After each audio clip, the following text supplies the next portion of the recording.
I think main reason मेरे लिए was to work with Sanjay sir. कभी कभी इमोशनल सीन्स करने के बाद आपके वो बॉडी में आफ्टर इफेक्ट्स रह ही जाते हैं। हर एक मोमेंट मेरे लिए डिफिकल्ट था। खुद से बहुत प्यार करती हूँ पर मैं खुद से ऑब्सेस्ड नहीं हूँ।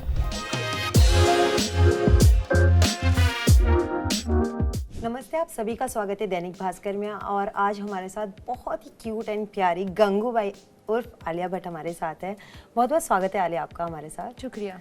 गंगूबाई के बारे में जानना चाहूँगी, ये फिल्म करने के पीछे कोई खास रीज़न, स्टोरी या फिर जिस तरह से स्क्रिप्ट लिखी गई थी वो?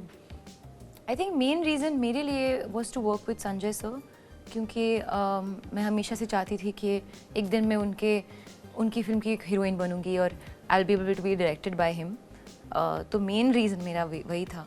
और हाँ, कहानी भी मुझे बहुत ही नई मिली, like in terms of the representation of the character. मुझे लगा कि काफ़ी वक्त हो गया है एक स्क्रीन पे ऐसे कैरेक्टर देख के, स्पेशली अ वुमन। और मैं एकदम से प्रिपेयर्ड थी कि बहुत चैलेंजिंग होगा, but I had a lot of fun while doing. So क्या कभी इसके पहले, लाइक ये फिल्म साइन करने के पहले कभी ऐसा हुआ है कि आप रेड लाइट एरिया में गई हों या फिर उसके बारे में जानने की कोशिश की हो? जी नहीं। और फिल्म के शुरू होने से पहले भी मैंने थोड़ी सी रिसर्च की, बट मोर थ्रू डॉक्यूमेंट्री। मैं वहाँ पर्सनली नहीं गई क्योंकि मुझे ऐसे लगा कि जितना मैं क्लीन स्लेट रखूँ और कैरेक्टर और फिल्म की दुनिया पे फोकस करूँ उतना बेटर होगा इन टर्म्स ऑफ वो जो वर्ल्ड क्रिएट करना, not borrow it from something that I already know. So जैसे कि हमने ट्रेलर में देखा, एक लड़की की जो जर्नी दिखाई गई है स्टार्टिंग टू एंड, सो ऐसा कोई समय था जहाँ पर आप पर्सनली वो सीन करते वक्त ब्रेक डाउन हो गई होंगी कि ये चीज़ें होती हैं गर्ल्स के साथ? या जी नहीं, I think there was a many moments जब वो सिचुएशन मेरे दिल को छू गई। और एक ऑब्वियसली फीलिंग आपको महसूस होती ही है, बट हाँ, कभी कभी इमोशनल सीन्स करने के बाद आपके वो बॉडी में आफ्टर इफेक्ट्स रह ही जाते हैं। वो आप हेल्प नहीं कर सकते हो। अगर आप ऑनेस्टली परफॉर्म कर रहे हो तो वो थोड़ा बहुत तो होता है। सो इस फिल्म के साथ हुआ था? हाँ, काफ़ी बार हुआ। मुझे याद है करीना ने चमेली फिल्म की थी जी। सो आपने देखी है वो? क्या हाँ, मैंने बहुत टाइम पहले देखी थी। It's again based in Kamati पर, वो बहुत डिफरेंट टाइप की फिल्म थी। ये फिल्म कमाटीपुरा के बारे में लेस है, औरतों के बारे में ज़्यादा है, अबाउट गंगूबाई की लड़ाई के बारे में ज़्यादा है। सो कोई ऐसा सीन आप हमारे साथ शेयर कर सके जिसे करने में आपको सबसे ज़्यादा मुश्किल लगाओ, कि दिखने में पढ़ने में इजी है लेकिन वो एक्ट करने में ज़्यादा डिफ़िकल्ट हो? आई थिंक हर एक मोमेंट मेरे लिए डिफ़िकल्ट था। और वैसे भी अगर मैं पूरा बता दूंगी तो फिर there won't be anything left. But अब अगर आप ट्रेलर देखोगे तो ट्रेलर में भी एक सीन है जहाँ पे मैं एक स्पीच दे रही हूँ, एक भाषण। वो एक आज़ाद मैदान का बहुत ही फेमस भाषण था गंगूबाई का। तो वो बहुत ही टफ डिफ़िकल्ट सीन था क्योंकि वो उसके ज़िंदगी का एक बहुत बड़ा अहम मोमेंट था जब वो लोगों के दिल तक पहुंचती है। तो उसका जो बात करने का तरीका है, जो शब्द वो यूज़ करती है और जो पर्सपेक्टिव वो समाज के सामने पेश करती है, उसको मेरा समझना और पर्सपेक्टिव अपना खुद का बनाना बहुत ज़रूरी था। तो वो मेरे लिए काफ़ी, मुझे याद है हम 5 दिन तक वो सीन शूट कर रहे थे। ओके, सो ऐसा नहीं है कि मैं आपके सामने बैठी हूँ इसलिए मैं ये सवाल पूछ रही हूँ, लेकिन ये हर कोई बात करता है इस बारे में। हम कई सारे ऐसे स्टार किड्स हैं इस इंडस्ट्री में, बुरा नहीं कहेंगे, हर कोई अपने काम को देखता है, कोई फादर के बिजनेस को आगे ले जाता है, सेम थिंग है यहाँ पर भी। लेकिन सक्सेस के बाद उनका बर्ताव चेंज हो जाता है, जो पहले होता है जब स्टार्ट में आता है। लेकिन आप अभी भी वैसी ही हैं। सो ये जो सक्सेस है उसको आपको हैंडल करना, किस तरीके से आप हैंडल करती कि वो कभी भी ऐसा किसी पे रिफ्लेक्ट नहीं हो कि नहीं ये ज़्यादा हो गया? जो भी मुझे जानता है वो समझता है कि मैं खुद से बहुत प्यार करती हूँ पर मैं खुद से ऑब्सेस्ड नहीं हूँ। Okay. वो मेन चीज़ है कि मैं अपने आप को बहुत रिस्पेक्ट और प्यार देती हूँ। और part of that respect and प्यार इज़ कि मैं इस काम ख़त्म होने के बाद काम से डिटैच हो जाऊँ।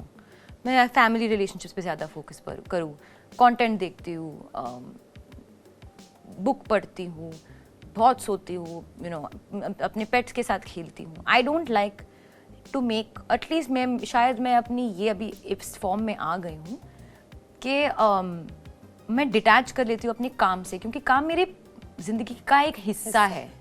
तो मैं हर दिन अपना 100% काम में देती हूँ, पर मैं ये नहीं मानती हूँ कि मेरा काम ही मेरा सब कुछ है। मेरे को 100% दूसरे फील्ड में भी देना है, जैसे कि अपने प्राइवेट लाइफ में खुद को अटेंशन देना है।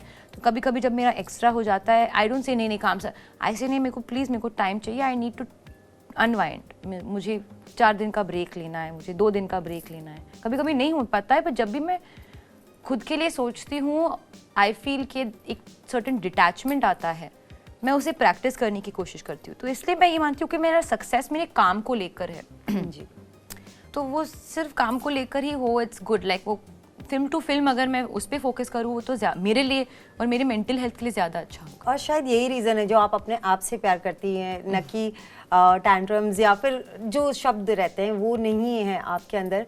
और एक एक्ट्रेस है जिनको स्टार किड्स नाम सुनते ही बहुत सी चिढ़ होती है, बिफर जाती हैं, कई सारे तीखे जवाब देती हैं, लेकिन जब आलिया भट्ट की बात होती है तो वो तारीफ़ करती है। आप जानती हैं मैं किन की बात कर रही हूँ, मैं कंगना की बात कर रही हूँ, लेकिन वो आपके काम को जेन्युइनली पसंद करती हैं, कई बार तारीफ़ कर चुकी है।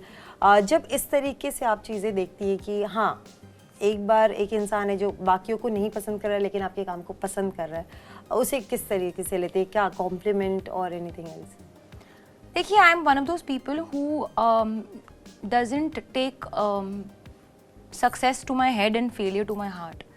तो अगर मेरे लिए मेरे बारे में कोई अच्छा कह रहा हो तो मैं अपने सर पे नहीं लेती हूँ, और अगर कुछ बुरा भी कह रहा हो तो दिल तक नहीं लेती हूँ। So I feel very grateful for all the opportunities that I have gotten so far acting के तौर पे, और I will continue to work hard as an actor. And I don't think मैं कंपैरिजन करती हूँ कॉम्प्लीमेंट्स को लेकर।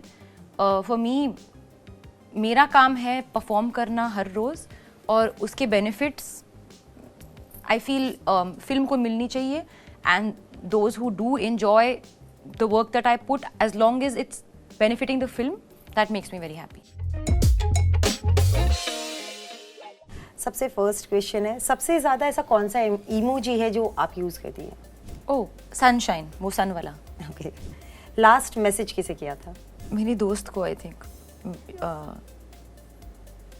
हाँ, मेरी दोस्त को। कभी ऐसा हुआ है कि आपने सेट पर किसी का टिफिन खाया हो? सेट पे तो नहीं, पर मैं स्कूल में बहुत खाती थी, सबका खाना मैं खाती थी। They used to run away with their food from me. क्या कभी ऐसा हुआ है कि किसी को आई लव यू कहा है लेकिन उसके बाद रिग्रेट हुआ हो? नहीं, क्या सेट पर कभी लेट पहुंची हैं? और बहुत कम। मैं यूजुअली बिफोर टाइम पहुंचती हूँ, और जब भी लेट होता है वो it's a good reason for it. Secretly कभी आपने अपने पार्टनर का फ़ोन चेक किया है? नहीं। कौन सी एज में आपने फर्स्ट टाइम डेट किया था? 16 साल। क्या कभी अपने को स्टार पर क्रश हुआ है? हाँ, I am trying to think. हाँ, ऑफ कोर्स। कौन सा ऐसा फेवरेट डेस्टिनेशन है जहाँ पर आप अपने प्यार के साथ जाना चाहेंगी? Interesting question.